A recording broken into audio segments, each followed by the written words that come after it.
I never liked Halloween. People dressed in costumes, houses covered in fake spider webs, children screaming down the street. To me, it was all just a silly show to hide people's true fears. But that year, I was wrong. On the evening of October 30th, a group of my friends discussed having a big costume party. I was dragged along, even though I wasn't interested. Come on, Mia. It's just one night. Wear something different for once, my best friend Harper said. So we drove to a deserted neighborhood near the edge of town. There was a thrift store that Harper said was cheap and has a lot of unique stuff. The store was tucked between two abandoned buildings. The old sign, only a few words faded. Black Hollow Costumes. When we entered, a cold, musty smell wafted out, as if from a basement that had been neglected for decades. The yellow light flickered on hundreds of dresses hanging close together, swaying silently despite the lack of wind. At the counter stood an old woman with wrinkled skin, shoulder-length silver hair, and cloudy eyes covered in frost. She stared at me without blinking, her smile wrinkled like a crack in a stone statue. I walked down the aisle, past the old costumes. Vampires, mummies, bloody nurses. Until my eyes stopped at a jet-black witch dress, hanging alone in a corner, covered in a thick layer of dust like ash. It seemed different, almost real. The dress was made of black velvet, with silver trim, a pointed hood, and torn lace gloves. Under the light, it reflected a crimson red, like dried blood. As soon as I touched it, a cold current ran down my spine. A small tag attached to the collar read, "No try on, no return." I took the dress to the counter. The old woman laughed coldly, her voice hoarse. "You chose it. It's been waiting for someone to wear it for a long time. The girl before looked beautiful in it, until she was no longer human." I thought she was joking to fit the festive atmosphere, so I just laughed.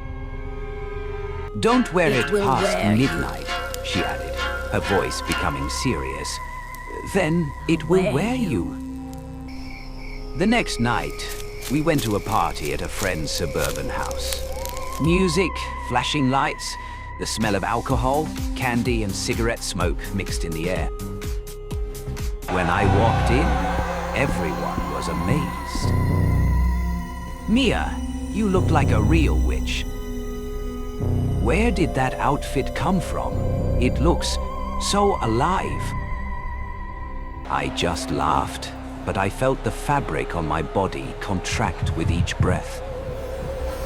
The later it got, the hotter my neck became. Then it burned.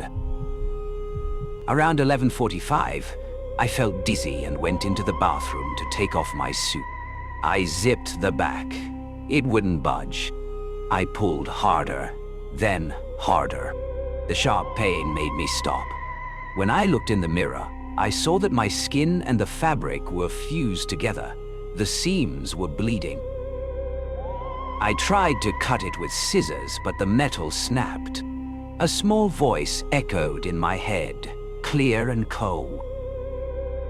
"You woke me up." I spun around. No one was there.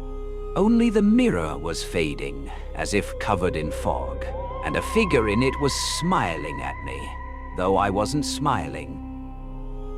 The clock struck 12. The electricity suddenly went out in the house. Only the dim light of the jack-o'-lanterns outside the window. I felt the fabric on my body tighten, as if hundreds of invisible hands were pulling me down.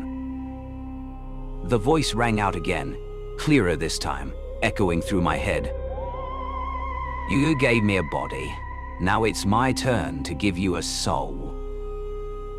I fell to my knees, trying to scratch at the fabric, but my nails turned black, long, sharp as claws. My skin darkened, cracked. In the mirror, my face was distorted, yellow eyes, a cracked mouth, white hair.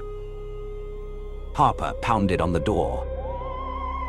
"Mia, are you okay? Open the door." I tried to answer, but my voice was no longer my own. "Mia isn't here." A hoarse voice came from my mouth. The door swung open and Harper stood frozen. She saw me, or whatever was wearing me. I heard her scream, and then she disappeared into the night. The next morning, the police came. No one had found Harper. And me? They said I was missing. The only thing they found was the black dress, neatly hung in the bathroom, soaked and stained with blood. Rumor had it that Black Hollow Costumes had closed years ago in a fire, and the owner had died in the fire, wearing this very witch dress. But a few weeks later, in a different neighborhood, the store opened again. Same old sign, same words. No try-on, no returns. And the saleswoman was a young woman with black hair, pale yellow eyes, and a very familiar smile.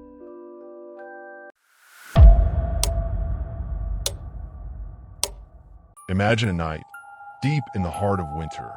A quiet town, isolated from the world, where the wind howls through empty streets. But there's one house, always glowing from within, that no one dares to enter. Every night, a single light burns in the window, casting shadows on the snow-covered ground. No one remembers when it started. But now, people in the town speak in hushed tones about the guest who never leaves. David never believed in stories like this. He was a skeptic, always looking for answers in logic, in reason. So, one night, he decided to visit that house. Nothing but a rumor, he muttered to himself. But as he approached the front door, a sudden chill ran down his spine. The light inside flickered once, then twice, and the door opened by itself. David hesitated at the threshold. The house seemed alive in some strange way, as if it was waiting for him. He stepped inside, the warmth of the air making him forget the freezing cold just outside. The door closed behind him, sealing him in. He could feel something watching him, someone, though no one was in sight. His breath quickened as the silence became unbearable. Then he heard it, a faint whisper, like a breath on the back of his neck. "You shouldn't have come." David turned. Nothing, just the empty hallway, stretching ahead into darkness. He walked deeper into the house, feeling an odd weight in the air, as though the very walls were pressing in on him. Then, a door creaked open at the end of the hallway. Slowly, David moved towards it. When he stepped into the room, he saw the figure, a shadow sitting at the far corner of the room, barely illuminated by the dim light. It was himself, not a reflection, not a trick of the light, but his exact image, sitting in the chair, staring straight at him. "Who are you?" David whispered, his voice shaking. The figure didn't speak. It just smiled a wide, unsettling grin that made his blood run cold. David stumbled backward, the door slamming shut behind him with an unnatural force. The room suddenly grew darker and the temperature dropped. His breath fogged in the air. He reached for the handle, but it wouldn't budge. The walls seemed to close in around him. Suddenly, the figure moved. It stood, walking towards him, its footsteps slow and deliberate. David tried to scream, but the sound was trapped in his throat. The figure reached out, placing a cold, bony hand on his shoulder. And then, David's reflection in the mirror, standing just beside him, grinned. David turned to flee, but the house wouldn't let him. The door he had come through vanished. The walls bent, twisting like they were alive, as if the house itself were feeding on his fear. A muffled sound echoed from the corners of the room. Footsteps growing louder from all sides. Suddenly, the figure spoke, its voice hollow, like it had been buried in the walls for years. "You are mine now." David could feel the floor beneath him tremble as the house began to shake, its groaning louder than any storm. The shadows around him moved, shifting like living creatures, reaching out for him. He ran, but no matter which way he turned, the walls would close and the hallways twisted. The house was reshaping itself, trapping him. Then, as if everything stopped, the house became still. David stood in the center of the room, his heart pounding in his chest, his breathing shallow. The figure was gone, but the feeling of being watched never left. He turned to leave, but in the reflection of the broken mirror, there was something new. Another figure, standing right behind him. David spun around, but no one was there. The doors opened, and the darkness seemed to swallow him whole. The last thing he felt was the cold fingers wrapping around his wrist, pulling him into the nothingness. And now, the house sits silently once again. The light in the window flickers as it always has, waiting for the next stranger, the next lost soul foolish enough to enter. And for David, there will be no escaping. Because once you step into the house, you become part of its silent guest list. If you ever find yourself near this house, remember, there's always someone watching from the window, someone waiting. Would you dare to enter? I remember the first time I heard about the Midnight Cult was on a rainy evening when my friends and I were hanging out at a small coffee shop in town. That night, none of us thought that our banter would lead to an experience we would never forget. As I scrolled through my phone, I came across an article about a mysterious group of people living in this town. They were called the Midnight Cult. Bizarre stories of strange rituals, unexplained disappearances, and possessed souls were all in the art. I immediately handed the phone to the group. "Look at this. I just found a super weird story. A secret society called the Midnight Cult. I hear they hold rituals at midnight in this town." Jack's eyes lit up. "That sounds interesting.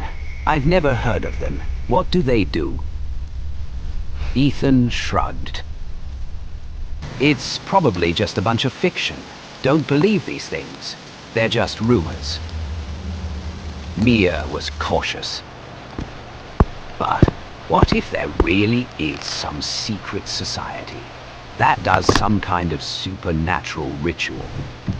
I don't think we should get involved." But the more I heard, the more I learned, the more my group of friends and I were drawn in. No one could deny that the name the Midnight Cult had created such a great curiosity that we couldn't stop thinking about it. Especially when we found information about a ceremony tonight, right in our town. And I, despite having a bad feeling, still couldn't give up. I lowered my voice. "I think we should go find out. Anyway, if it's just a rumor, we have nothing to lose." What was that? Jack Did you was hear that? excited. "That's right. I can't miss this opportunity. Let's go." Mia worried. "Come on, guys. We can't just go there like that. Maybe things aren't as simple as we think." We decided to go. No one in the group really wanted to give up. And even though I had a strange feeling, I still went with them. This feeling, I think, was a combination of curiosity and fear. Every step I took in the dark night felt like a step closer to the inexplicable. When we reached the abandoned house they described, things became even stranger. The house was old, the walls were broken, the windows were broken, and a cold atmosphere hung everywhere. It looked like a house abandoned for a long time, but there was a strange life in it. Ethan whispered, "This is the place. What should we do now?" Jack looked around. "We should go in." Don't worry, we'll just observe. The door to the house creaked as we opened it, and the air inside was so cold it felt like we were entering another world. A few of the group were starting to feel uneasy, but they continued to follow me. The flashlight on their phones only illuminated a narrow, dark hallway. Jack laughed. It's probably just a joke. Just keep going. We walked further inside and then we heard a sound. Strange. It was music, but not any music we'd ever heard. It had an eerie sound, making me shiver. And then I realized that the sound wasn't coming from a radio or a speaker, but from a ritual. Mia shivered. We have to go now, Lily. This isn't a joke. I paused for a moment and then stepped into a room. I felt like something was telling me to do it. A circle of people in black robes stood around a fire, muttering prayers I didn't understand. In the middle of the circle stood a man wearing a black robe and a hood that covered his face. When the light fell on him, I felt an invisible force surrounding him, and I knew immediately that we shouldn't be here. Lucas whispered, "Let's go, what are they doing?" But before we could retreat, the man with the hood turned and looked straight at us. His cold eyes seemed to pierce through me. My whole body froze, and I felt like something terrible was about to happen. Lily trembled. "Go now. We have to get out of here." We hurried away, but as we reached the door, I heard a whisper in my ear.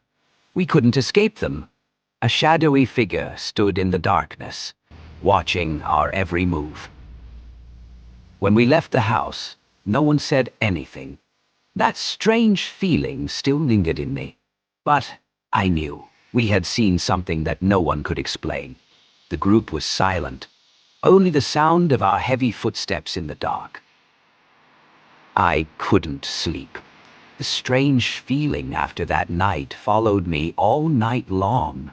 The cold eyes of the man in the abandoned house did not leave my mind. I couldn't stop thinking about the whispers in the wind. We had just witnessed a strange ritual. But what scared me the most was I couldn't understand why there was such a terrifying power in this town. The next morning, I met my friends at the coffee shop. Everyone looked tired and worried. They didn't say much, but there was a fear in their eyes that I couldn't deny. Mia looked at me with worried eyes. "Lily, do you feel like you can't leave that place? Like something is watching us?"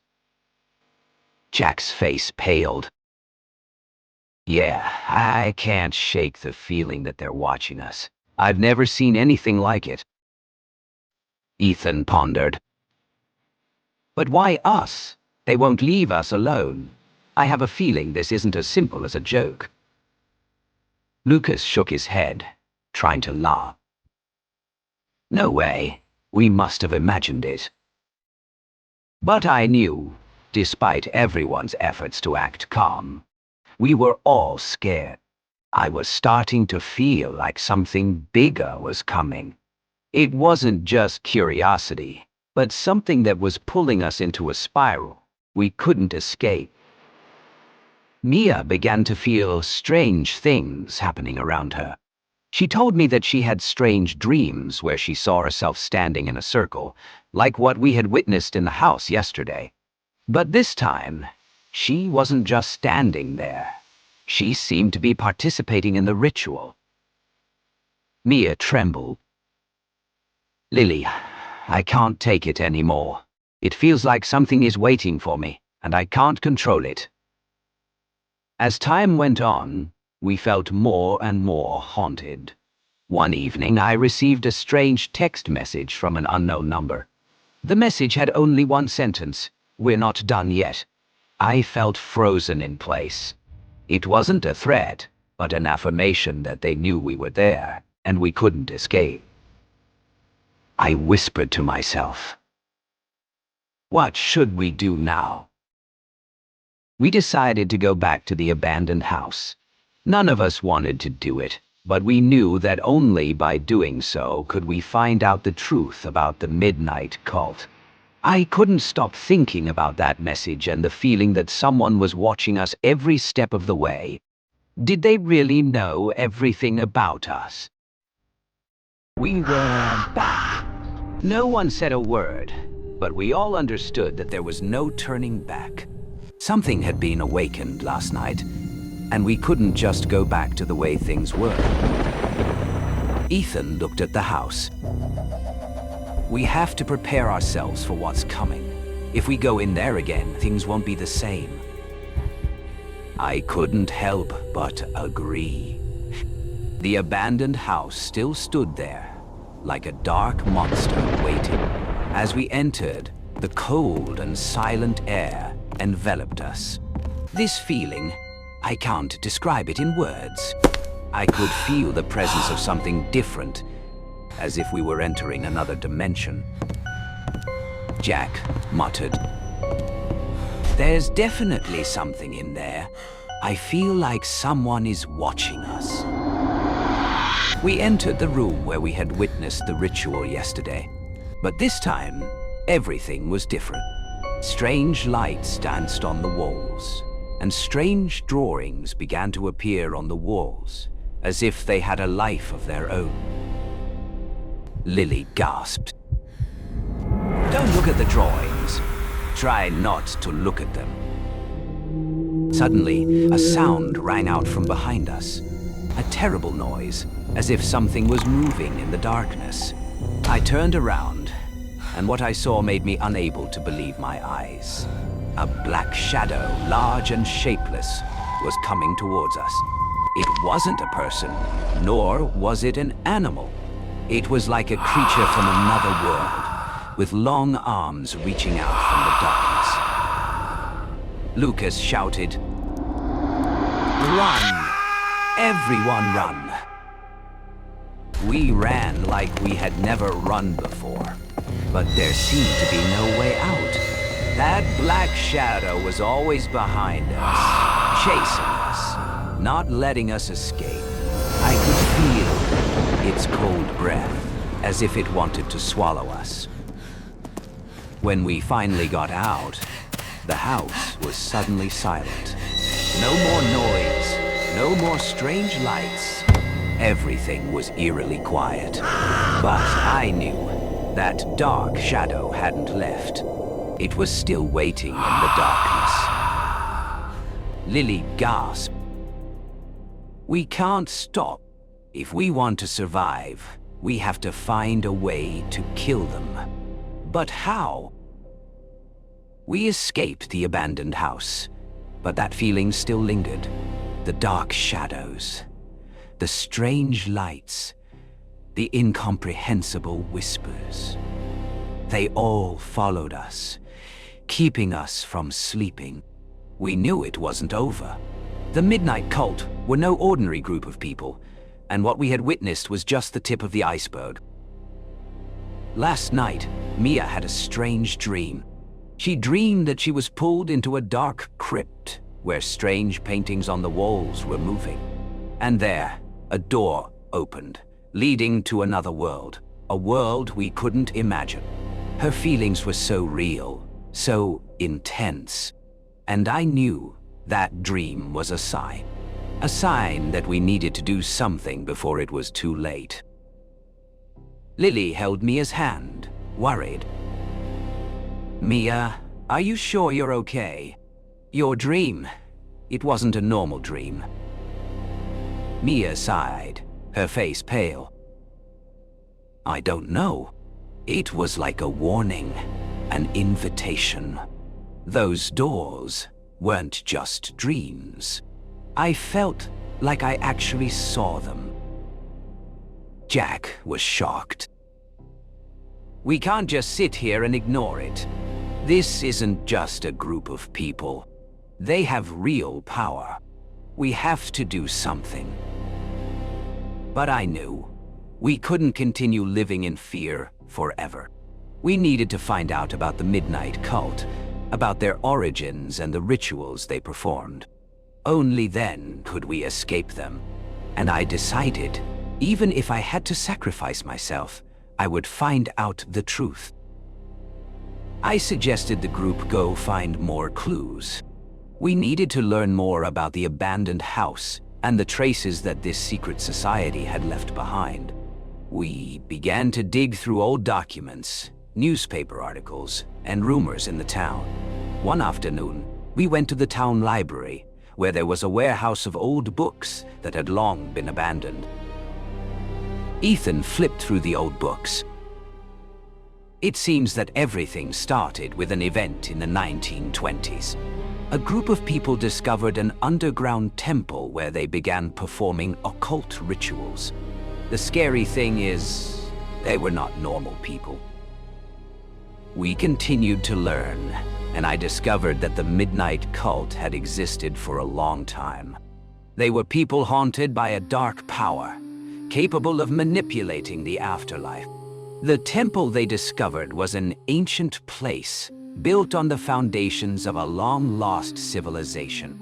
The paintings on the walls of the abandoned house were not random. They were ancient symbols, indicating the path to open the door between two worlds. I whispered, shocked. This is not a joke. This is real.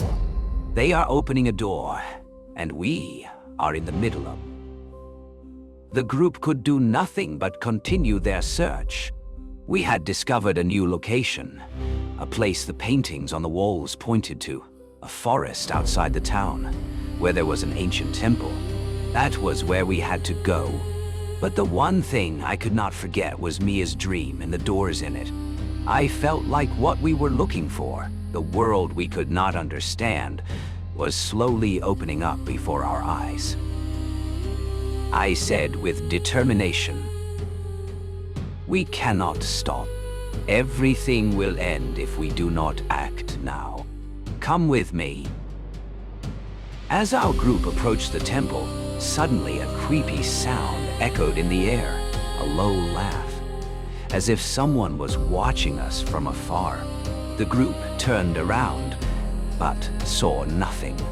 A cold and mysterious feeling suddenly enveloped us, and I knew something terrible was waiting ahead.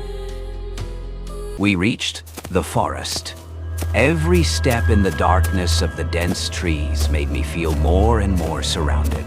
It felt like someone was watching us, but when we turned around, there was nothing but darkness and the rustling of leaves.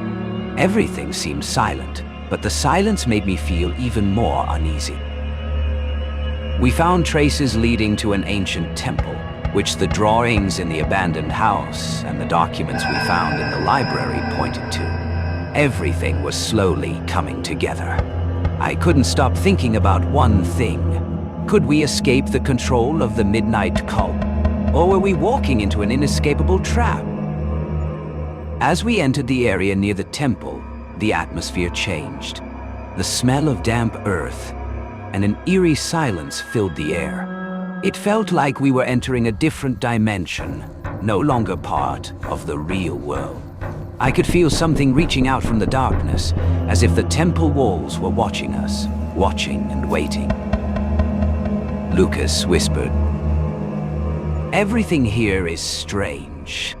This is where they perform rituals, right?" Jack tried to contain his anxiety. "Of course. We have to be careful. Don't get trapped."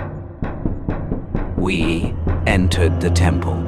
There were ancient drawings inside, strange writings that we couldn't understand. All of them were drawn on the stone walls, forming mysterious circles and shapes. I didn't know why, but I felt like these drawings were calling us, leading us into something. There was no return. Mia trembled. "We have to stop. This feeling, it's not good at all." Ethan chuckled softly, trying to reassure. "We can't go back, Mia. We have to find the truth." As I approached one particular painting, I realized there was something familiar about it. An image I had seen in Mia's dream. It was the door I could not forget. And suddenly, I understood. These paintings were not just decorations. They were maps, guides that would lead us to the place where the secret society was performing its ritual. I whispered, This is the door, right?" We all stood still, looking at the painting. A strange feeling rose in my heart. I knew that we were entering a dangerous game, and if we did not act in time, we might never return. And then, just as I was about to say something, a sound came from behind us. Heavy footsteps, not ours. We turned, and that was when I saw strange figures standing in the darkness, watching us. The fear had turned into determination. We couldn't back down. Those figures weren't just strangers. They were members of the Midnight Cult, and they had been watching us for a long time. Now, we had no choice but to face them. The temple wasn't just a place for rituals. It was also a place where a terrifying power was held. I could feel that power right now, the feeling that if we didn't stop, we would be swallowed by the darkness. Those figures were approaching. Their footsteps echoed in the silence, like a warning that we had gone too far. My group stood still. No one said anything. The members of the secret society were all dressed in black. Their faces were invisible. Only their cold eyes were staring at us. I whispered to the group, "Don't let them get the upper hand. We have to do something now. I don't know if I have the strength to face them, but I know if we don't do something, we won't be able to escape from here." One of the figures stepped forward, and I could feel the terrifying power from them. They weren't humans anymore. They were manipulated creatures, and I could clearly see that they wouldn't stop until we were defeated. Jack growled, "We won't give up. Not this time." Ethan tried to stay calm. "Don't worry, we'll find a way."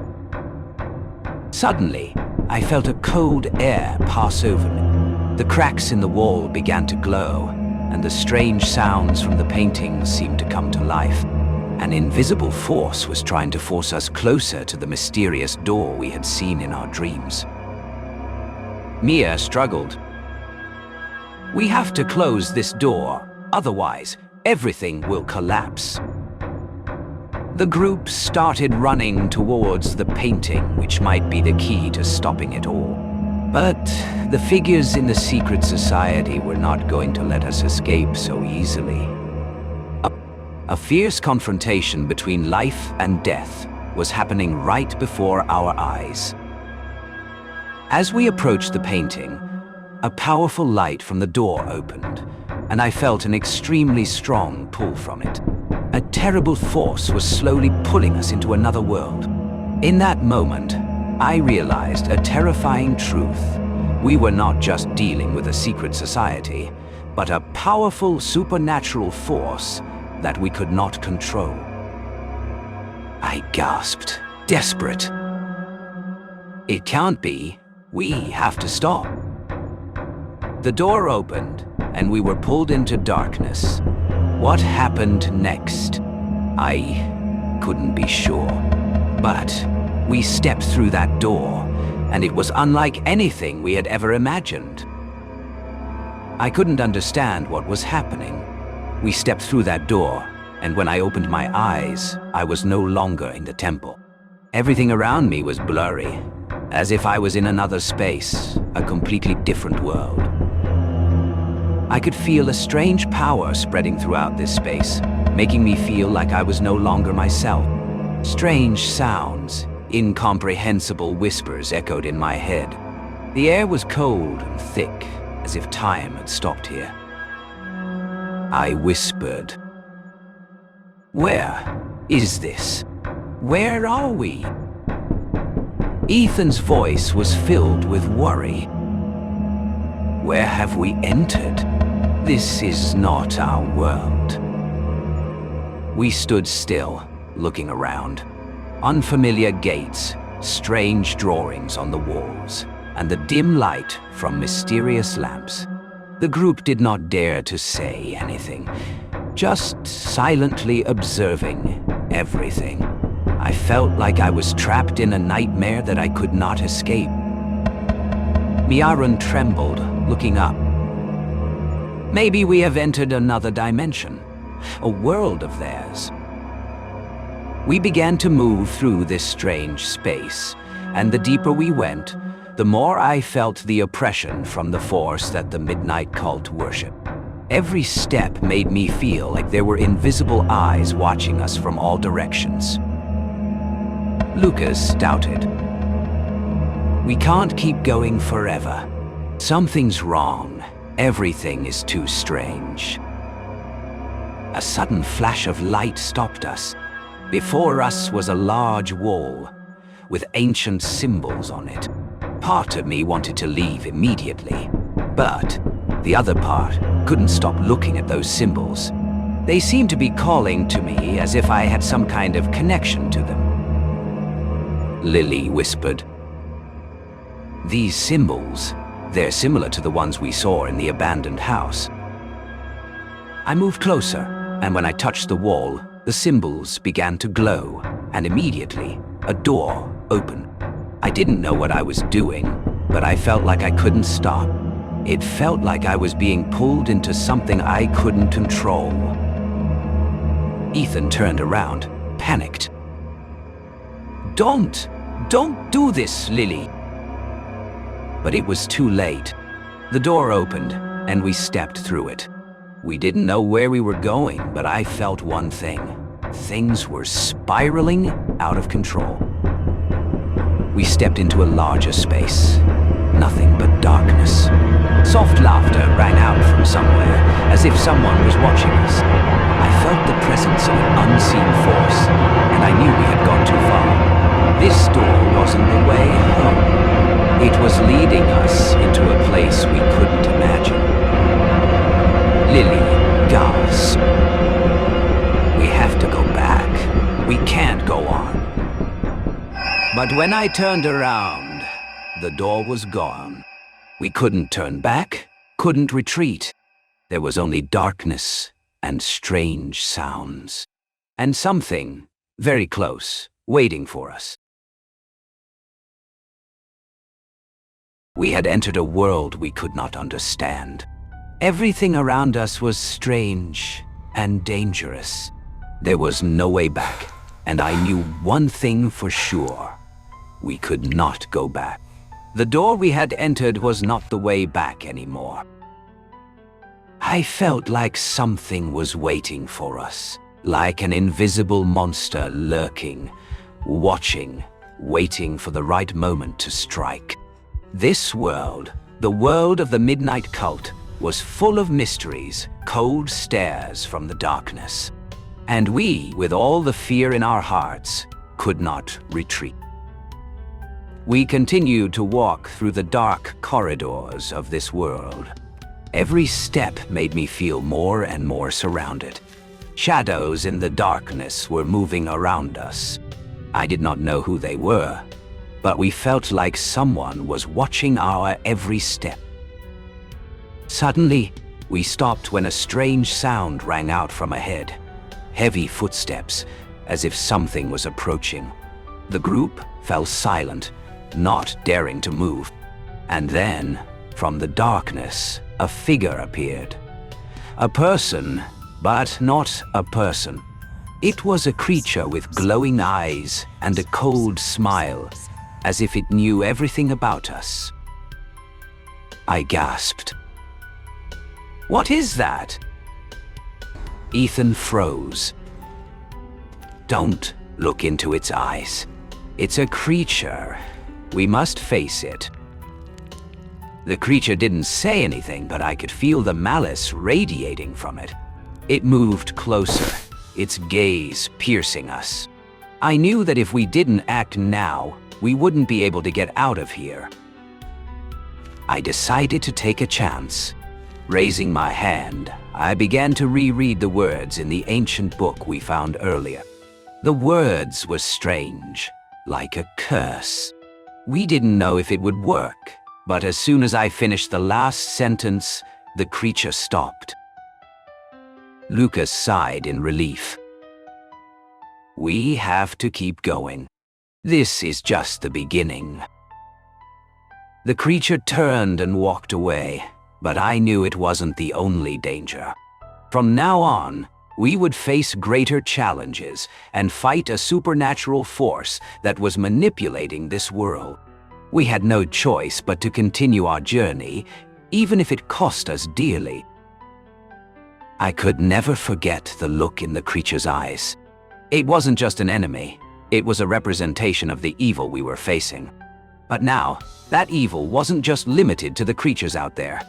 It had begun to cling to us, to each member of the group. I could feel the change in my friends. Mia, who was the weakest, now began to act strangely. She kept looking at the ancient symbols we found in the temple, and every time she did, she became silent, as if drawn to another force. Mia whispered, "These symbols, they're talking to me. I have to follow them." I tried to suppress my anxiety, but that feeling couldn't be hidden. I didn't know if Mia was being controlled or not, but what I knew was that if we didn't stop, someone would have to die. As we continued through this world, the challenges became more and more intense. We faced strange creatures, secret doors that opened each time, bringing us to another challenge. Once again, we were drawn into a battle with a giant creature. Darkness surrounded, and the laughter of the midnight cult echoed from all sides. Ethan was fighting and panting.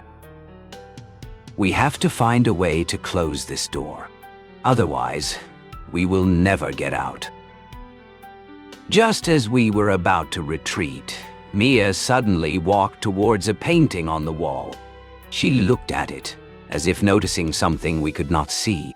Suddenly, Mia screamed and collapsed. I rushed over, but she could only say one sentence.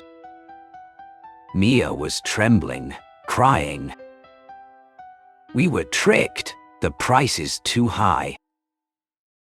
Mia was seriously injured, and we could not continue our journey without helping her. However, her words about the price made me even more worried.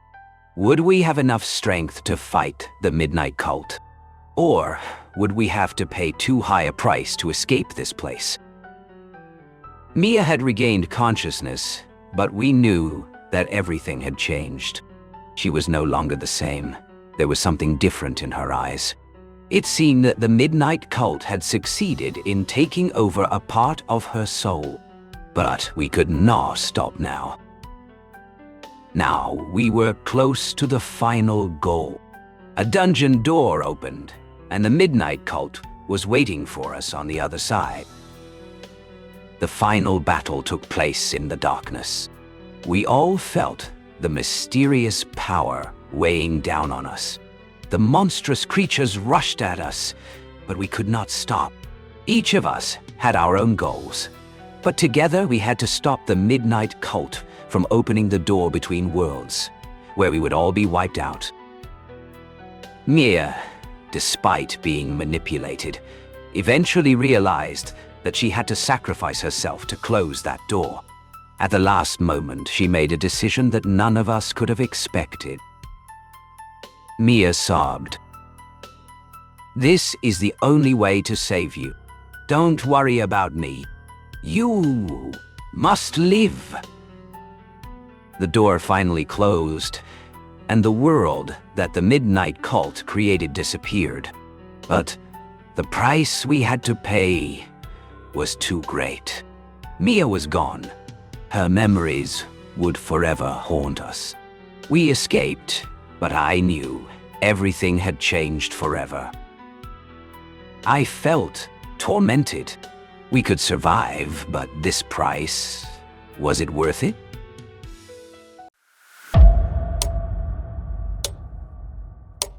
A deserted country road winds through dense fog. Tall trees loom overhead.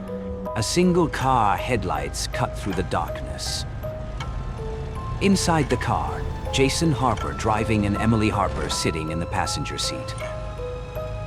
Jason, are you sure this is the right place? The realtor said it's just down this road. The house is supposed to be abandoned for years, perfect for renovations. The car rounds a bend and suddenly the silhouette of an old decaying mansion emerges from the fog. Its windows are dark, some broken vines crawling up the walls. Jason parks the car. They get out. The wind picks up, carrying a faint, whispering voice. Emily shivers. The front door groans as Jason pushes it open. The air inside is cold, stale, and smells faintly of decay. They walk in. Their footsteps echo in the empty halls. Dust swirls around them in the moonlight. A grand staircase leads up to the second floor, its banister warped and rotting. Suddenly, a faint child's laugh echoes from upstairs. Emily freezes. Did you hear that? Emily Enchka Ging. Probably a raccoon or something. They continue, exploring. In the dining room, a long table is covered in cobwebs. Chairs are overturned. A silver candelabra lies on the floor, dented. Jason picks it up and shakes it gently. Then the candelabra flies from his hands across the room, smashing into the wall. Jason and Emily stumble back, horrified. A loud creaking sound comes from the staircase. Both look up. A dark shadow moves across the top landing. It disappears. Emily gasps. Dort. Emily unwraps a blanket, trying to warm herself. A sudden knock comes from the window. Both freeze. Who's there? Who's there? Emily startled. Jason slowly approaches the window. Nothing is outside. He sighs in relief. The knock comes again, louder this time. A faint, distorted child's voice whispers, "Go away." Emily clutches Jason's arm. The temperature in the room drops dramatically. Their breath becomes visible. Suddenly, the lights from their flashlights flicker. Shadows stretch unnaturally along the walls. A cold, unseen hand brushes Emily's shoulder. She screams. Jason grabs a nearby chair, swinging it wildly, but hits nothing. The room is empty, yet the presence is undeniable. A low, guttural whisper fills the room. You shouldn't have come. Jason and Emily huddle together, terrified as the first real night of horror begins in Willow Creek. Jason and Emily are huddled on the floor, clutching each other. The cold in the room is unbearable. Their breaths come in short gasps. Shadows twist unnaturally across the walls. Jason grabs his phone, trying to call for help. No signal. He tries again. Still nothing. A soft, dragging sound comes from the hallway outside the room. Something is moving. A door at the end of the hallway creaks open slowly on its own. Emily hides her face in Jason's chest. The room grows darker, as if a shadow is spreading. A low, almost human-like moan echoes from the corridor. I want to leave. I want to go home. Emily crying softly. Jason slowly stands, trying to look brave. He grabs a candle from a dresser and lights it. The flame flickers violently, then steadies. He steps into the hallway. The floorboards groan under his weight. Cold wind brushes past him. He shines the candle down the hall. A small, pale hand suddenly reaches out from under the staircase, grabbing at him. Jason stumbles back, screaming. Jason! Emily screaming. The hand disappears as quickly as it appeared. Silence falls. But now, faint whispers are all around them, echoing from the walls and ceiling. Whispers overlapping. Leave. Now. Go. The next morning, the rain has stopped, leaving a damp, foggy landscape outside. Jason and Emily are examining the house by daylight, the horrors of the night before fresh in their minds. They find a small library, dusty and full of cobwebs. Emily opens a large book, flipping through pages of old newspaper clippings. Jason, look at this. Clippings show a series of mysterious deaths and disappearances in the mansion, all involving children. One article catches their attention. A woman named Madeline Thorne was accused of witchcraft and killed on the property in the 1800s. A sudden loud bang upstairs makes them both jump. A chair slides across the floor on its own. The air grows icy again. Jason grabs Emily's hand. We need help. Someone who understands this. Jason finds an old working landline in the study room. He dials frantically. The line clicks. Then a calm, confident voice answers. This is Dr. Marcus Vale. How may I help you? My name is Jason Harper. We moved into a mansion in Willow Creek. Something's wrong. There's a spirit here. It attacked us last night. Take a deep breath. Describe the events from the beginning. Jason recounts everything. The whispers, the shadows, the hand under the stairs, the dragging sounds, and the chilling presence. Emily adds the newspaper clippings about Madeline Thorne. Jason hangs up, glancing at Emily, both knowing that tonight will be even worse than before.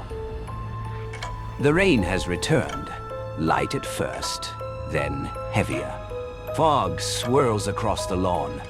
Jason and Emily stand at the edge of the driveway, nervously awaiting Dr. Marcus Vale and his team. A sleek black SUV appears through the mist. 3 figures step out. Dr. Marcus Vale, a calm, experienced paranormal investigator. Sister Helena, a medium with deep spiritual insight. And Liam, a tech specialist with a knack for detecting anomalies. Are you ready? Once we enter, there's no turning back until we've dealt with her. I don't know if I can. Emily trembling. They all enter the mansion. The doors creak ominously, echoing through the dark hallways. The team sets up equipment, EVP recorders, EMF detectors, cameras, and candles. Dr. Vale explains the plan. Madeline Thorne is strong. She feeds off fear. She reacts to sudden movements, loud sounds, and non-vegetarian food. Her anger stems from betrayal and her violent death. Tonight, we'll attempt to communicate, then bind her spirit. Jason and Emily sit in the corner, holding each other. A faint whisper floats through the room, too soft to catch clearly. A sudden slamming sound upstairs causes Liam to drop his camera. Dr. Vale moves toward the staircase. He ascends, candle in hand. The shadows seem to stretch along the walls, forming twisted shapes. A chilling, high-pitched laugh echoes down the staircase. Dr. Vale carefully approaches a closed door at the end of the hallway. The temperature drops sharply. His breath becomes visible. Madeline Thorne, we are here to help you move on. The door slams open violently on its own. A shadowy figure appears. A pale woman in a tattered dress, her eyes black voids. Long black hair obscures most of her face. She floats a few inches above the floor, moving unnaturally. Madeline Thorne, your anger belongs to the past.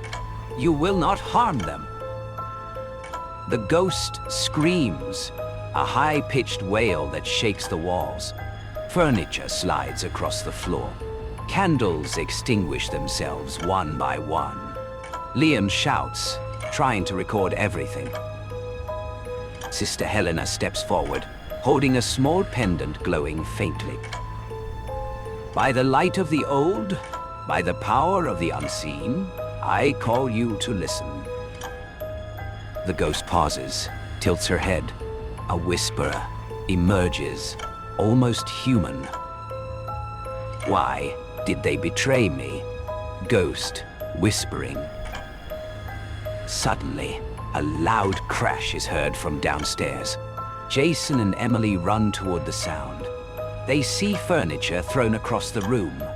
A shadow moves across the ceiling, then lands in front of them. It's Madeline Thorne, Emily screaming. The ghost lunges at Jason. He is thrown across the room. Emily tries to grab him, but the ghost grabs her too. Both are lifted off the ground by an invisible force. Dr. Vale runs to the center of the room, holding a small silver cross and chanting an incantation. The ghost lets out a chilling scream. Leave or die, ghost screaming. Jason manages to grab a piece of broken furniture, swinging it at the ghost. It passes through her like smoke, but slows her down. Dr. Val's shouting grows louder. Sister Helena joins in, the pendant glowing brighter. The ghost starts to dissipate slowly, her wail fading.